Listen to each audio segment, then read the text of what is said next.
very interested to read this. Hopefully it will soon. I keep saying that. I think you can devise like a drinking game out of this, right? So yeah. Hi guys, and welcome back to my YouTube channel. If you're new here, hi, my name is Sneha and I make videos related to books, and welcome to the final part of my bookshelf tour series. So yeah, if you haven't seen them before, I'll link up the playlist. I talk to you about all the books that are on my bookshelf here. Classics, lit fic, Indian fiction, and now we're back down to the final shelf, and I'm going to show you all my unread short stories and my unread non-fiction books. Disclaimer, there will be a lot of unread books on this shelf because I'm not a particular, this is not, these two types of books are not ones that I generally reach out to. I'm more of a fiction reader and I'm more of a novel reader as such, but I have quite a few because of the Westland sale that was happening because of the shutdown that was advertised a couple of years ago, I think last year, not a couple of years ago, and I thought a lot of these books would go out of print, and that's why I bought them, but turns out a lot of them didn't go out of print. But yeah, so anyway, I have a lot. I don't know when I'll get to them, but hopefully I will. And the second disclaimer is you might hear a lot of background noise because of the fan. It is quite muggy and humid and I can't sit without the fan right now, and there might be some random construction noise, and my voice is also a little nasally because I'm just recovering from a cold. So excuse all of that, and then let's move on. Let's just get to the part which I love, which is talking about books. Firstly, I'll show you all my unread short story collection books because there are a few of them. Non-fiction is a lot more. These are all the short story books that I have on this shelf, which are at the front. There are a few which are at the back right now. So a couple of these I've actually read. The first one is Open Stories by Alice Munro. I have read this. I've talked about this in the previous video itself, where I gave a review of this because I think it's a great book and you must read. So I'm not going to talk. The next book is Father May Be an Elephant and Mother Only a Small Basket, But by Gogu Shamala. This is a set of Telangana short stories that are translated from Telugu, which is my mother tongue. I actually didn't buy this. I swapped this in a book swap at Swapbook, and yeah, because it's in my mother tongue, so that's why I was curious enough to pick this up. I haven't yet gotten to this. The next book I've actually read, this is Theresa's Man and Other Short Stories by Damodar Mozo, translated by Xavier Kota from the Konkani. I've read this, I bought this in Goa a few years ago and I really enjoyed the stories. They're mostly set in rural Goa. I think I talked about this book in a wrap-up way back in the day, which I'll link up above, but yeah, highly recommend this short story collection as well. Then I have Lifting the Veil by Ismat Chugtai. I've not read this, but I've heard amazing things about the author, who's a famous author in India, as you might know already. Is this translated? Yes, it's translated by M. Asaduddin. I bought this in a thrift market and I'm yet to get to this. Let's hope I will.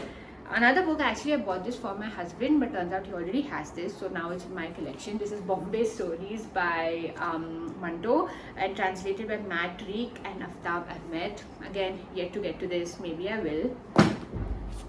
Breast Stories by Mahashweta Devi. I bought this in the Seagull book sale a year or so ago, and it's translated by Gayatri Chakravarti Spivak. I really want to read this. I think I've read one story of this but somehow put it down, and I've heard amazing things about the author and what a great deal she is in Bengali literature, so hopefully I will get to this soon. Then I have this one, The Lesbian Cow and Other Stories by Indu Menon, translated from Malayalam by Nandakumar K. I bought this again in the Westland shutting down thing, mainly because of the title and also because everybody was recommending this from those lists that were going around on the books that you have to buy from Westland. So yeah, I will soon get to that. Then I have Kunwar Narayan, The Play of Dolls. This is translated by Aditya Narayan. I bought this in Shimla, and I think I read a couple of stories out of this, but yeah, I bought this in a bookstore in Shimla, and it seems like the author is a very prolific writer in Hindi short stories and is a playwright, so that's why I bought it. Have it read. I have a Ruskin Bond. Delhi is not far, and I have read a couple of stories in this. I think the train one is in this, and I really enjoyed it. And yeah, I have read a few stories in this, but this is a big collection of short stories, so hopefully I will get to it soon. And then I have Bombay Balchao by Jane Borges. I thought this is also signed by the author, if I'm not wrong. Yes, there you go. bought this at the walk that she had conducted as part of this book, as part of the promotion for this book, and I was very curious to read it at the time. Somehow I never got around to it and I've forgotten about it, but I will get back to this because it is a Bombay book after all. And then I have this one, The Greatest Telugu Short Stories Ever Told, by selected and translated by Dasu Krishnamurthy and Tamraparni Dasu. I again have not yet gotten to this. I will soon, but I bought this because it's my mother tongue and it's the prettiest color, and I'm twinning with this color right now. So yeah, those are all the short story books that I have, and then we turn into the non-fiction side of things, which are immense. But thinking where to start from. Let's start from all the hardcovers maybe. Again, disclaimer, I've not read most of these. Maybe there might be a couple here and there which I've read, but the read books are at the back of my shelf, and I have talked about those books in multiple different videos, but these are all the unread ones which sit on the front of the shelf. I'll show you the bookshelf at the end of this video so you understand what I mean, but these are all the hardcover books, hardcover non-fictions that I have. So let's quickly talk about them. I have Whole Numbers and Half Truths by Rukmini S. I did start reading this. If you see, I got maybe like 25% into this, but somehow I put it down. I do mean to go back to this. This is about how numbers and facts and statistics of India tell a whole different story from what an average Indian might believe, and it's using numbers and facts to dispel certain myths, and I found it really interesting. I will get back to it, I promise, but yeah, that's the first one. Oh, this is not a hardback, but let's quickly talk about it. This is Small Fry by Lisa Brennan Jobs. I bought this at a Lock the Box event last year when I had gone, yet to get to this, but this is a memoir of Steve Jobs' daughter, and I just love memoirs. You'll see a lot of memoirs actually on my non-fiction shelf, but yet to get to this one. Actually, memoirs are my most read non-fictions. I just love reading them and getting to know about other people's lives and perspectives. So yeah. Then I have Midnight Borders by Suchitra Vijayan. This is a set of not stories but like facts, non-fiction stories about borders, about India's borders and specifically, and the people who live in those borders, and how political decisions which are made at the center or the state level have a lot of implications to the people who are actually on the ground. I've heard amazing things about this book. This was also a Westland book, and yet to get to this, but yeah. Then I have Tina Fey's memoir, Bossy Pants. Again, bought this in that Lock the Box event. Yet to read this. Maybe I will soon. Then another book I've tried to read. I think maybe a chapter or two I got into this one. The Silent Coup by Josie Joseph. Amazing things I've heard about this book. Again, this is a Westland book as well. A lot of people talk about this book to this day, and I'm yet to get to this, and I hope to rectify that soon. Then I have another Western one, T.M. Krishna, Sebastian and Sons. I bought this because it is the history of Mridangam players. Mridangam players belong to Carnatic music, and it's this instrument basically. And I learned Carnatic music for years and years and years, and that's why this book interested me, and yeah, yet to get to it. Then I have Stories I Must Tell by Kabir Bedi. Again, a memoir, again, a Western book. Again, a lot of people recommend it, so that's why I bought it. We'll get to it soon. And then I have Mantelpieces by Hilary Mantel. Bought it at the same Lock the Box event. This is a set of essays of Hilary Mantel. I could not for the life of me read Wolf Hall by Hilary Mantel.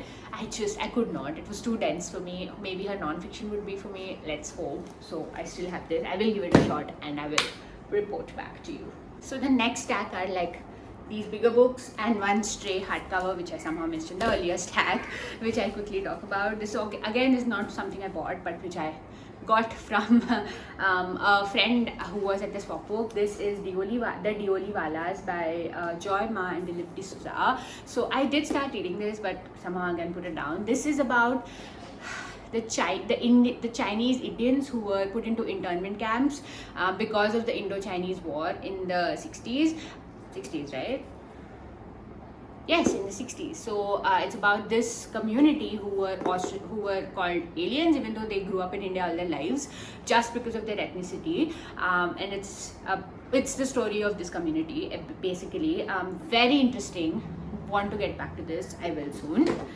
Then I have this one, which was part of this book box subscription thing of Champaka bookstores, which is this amazing independent bookstore in Bangalore. This is Atlas of an Anxious Man by Christopher Ransmayr, and it is basically travelogues of this man who travels across the world, and Java, Mekong, the Danube rivers, the Arctic Circle, the Himalayas, the South Pacific Ocean. So yeah, very, very interesting travelogues. Specifically, I've never read, and I'm hoping to like them, and I think this would be a good entry into the same thing.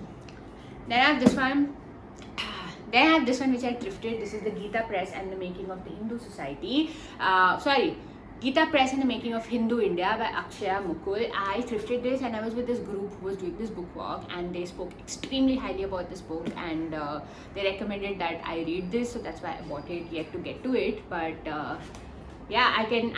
I know that it will be very disturbing given the current scenario, but I will get to it hopefully soon. So yeah.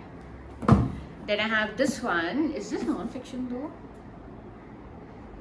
I'm not sure if this is non-fiction or maybe it is. I don't know.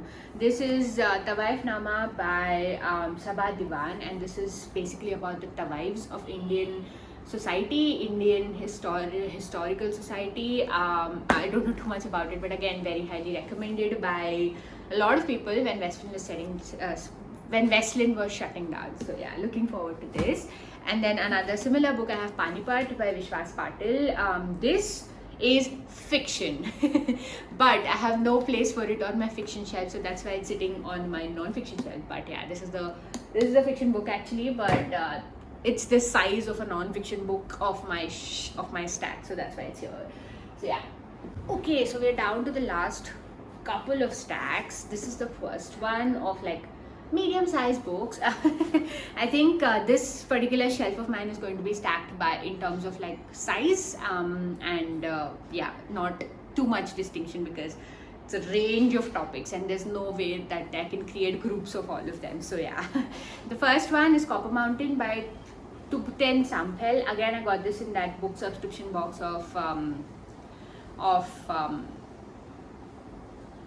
Champaka. This is actually fiction. Again, a fiction book has come here, but this is a Tibetan writer's book, and it's about politics in the mountains and politics in the Himalayas and stuff like that, and the implications of the same. So don't know too much, but hoping to get to it soon. Then I have this one. I just took this in the swap of me. This is Meow Meow by Srinath Rao. So the author was actually at the book club meet, and I really liked the way he talked about this book. And this is about a real life case in Bombay where this lady was found to be the drug kingpin of Maharashtra, and built this insane network, and it apparently is like a very outrageous story. So I was just very intrigued by the way the author described it, who was a crime journalist who covered this case extensively and got the interview from the person. So yeah, looking forward to this. Sorry. Then I have The Lonely City by Olivia Lying. I just bought this in a bookshop. I've heard amazing things about this book. Everybody talks about this. Again, essays of the big city and people in the city and women in the city. I think I've talked about this in the hall. I'll link that up above. So yeah, excited. Then I have A Room of One Zone and Three Guineas by Virginia Woolf. I've had this since 2020, so it's been 3 years and I'm yet to get to this. As you can see, it has all the age spots as well, very quickly actually. I do want to get to this. I don't know when, hopefully I will soon, but yeah, again, heard amazing things. Who has it, right? Doesn't need an introduction. Then I have Eat the Buddha by Barbara Demick. Again, this was part of the book subscription box that I keep talking about, by Champaka. And I've also heard great things about this from other people. Life, Death and Resistance in a Tibetan Town is what I'd say. So looking forward to this. Again, this has 8 spots very quickly. I don't know why. So yeah, let's see. I've had this again for a couple of years. This is Bird by Bird by Anne Lamott. This is a book about writing, and I read Stephen King's On Writing, and I was really interested in reading similar books after that, and I think he recommended this one in the book, and that's why I bought it. We'll get to it soon. Let's see. Then I have Shadow City by Taran and Khan. This was recommended to me by a bookshop seller in Mumbai. So basically it's like, again, a travelogue sort of. It's like walks in Kabul. A woman walks in Kabul and sees all the changes that Kabul goes through at various points and in various years and decades and all of that. Very interesting. Hopefully I will soon come to this. Then I have 9 rupees an hour by Aparna Karthikeyan. This was a Western book, basically about interesting livelihoods of people across India, like this toddy tapper on the floor on the cover that you can see. So it's basically about a lot of rural jobs are rapidly vanishing due to urbanization, and the author talks about certain examples of that. Yeah, very interested to read this. Hopefully it will soon. I keep saying that. I think you can devise like a drinking game out of this, right? So yeah. Then I have The Courtesan and the Mahatma and the Italian Brahmin by Manu S. Pillai. Manu S. Pillai I don't think needs an introduction, but I bought this again when Westland was shutting down, and yeah, yet to read this, and it already has 8 spoons. So that. Last little stack. Let's quickly talk through them, because I feel like this video is already like an hour long and it's very hot here. So I have this Chotu volume, The Beauty Myth by Naomi Wolf. I've heard amazing things about this author, about this essay, this book in particular, and this is like an abridged kind of a version of the same. I just found this book also too cute. So I had this for years actually, should get to this. Then I have Confessions of a Common Reader by Anne Fadiman, Ex Libris, the book is called. Again, I just randomly found this on Amazon and I just could not resist. It's a book about books and it's a book about reading, and I don't need to say anything more. Then I have The Complete Polysyllabic Spree by Nick Hornby. Same story, bought this because this is a book of books, and yet to get to this. Then I have my 3 Khushwant Singh essays. I thrifted this at various points of time. I have Sex, Scotch and Scholarships. I have Godman and Godwoman of India, and then I have Malicious Gossip. All 3 in these beautiful editions by HarperCollins, and I thrifted these. I should get to this ideally. Haven't yet. Will soon. Sister Outside of Audre Lorde. I bought this because I've heard amazing things about this essay. This is an essay, right? No, not an essay. It's a collection of writing. So it's essays, speeches, letters, interviews, everything. And I've heard amazing things about this. I should. It's a feminist book. So I really should read that ASAP. It's All in Your Head by I forgot. Manjari Indurkar. Western book, highly recommended on Twitter. Yet to get to this. Is about this.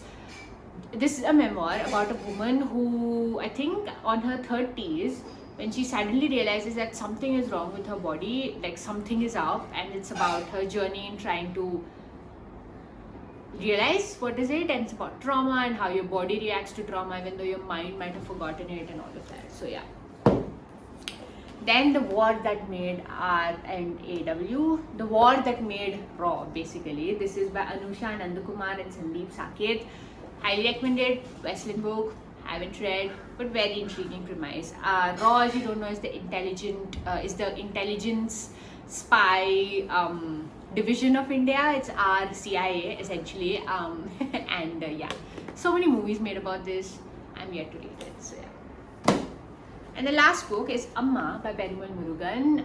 This I couldn't resist. Again, a Westland book, and it's translated by Nandini Murali and Kavita Muralidharan. It's basically a devotion to his mother, and it's a set of like essays and thoughts and feelings and all of that about his mom and her influence on his life and everything like that. So yeah. So yeah, those are all the books that sit on the last shelf of my bookcase. I will show you the whole view of it right now. Okay, so here's the final view of the last shelf of my bookcase. As you can see, it's right at the bottom.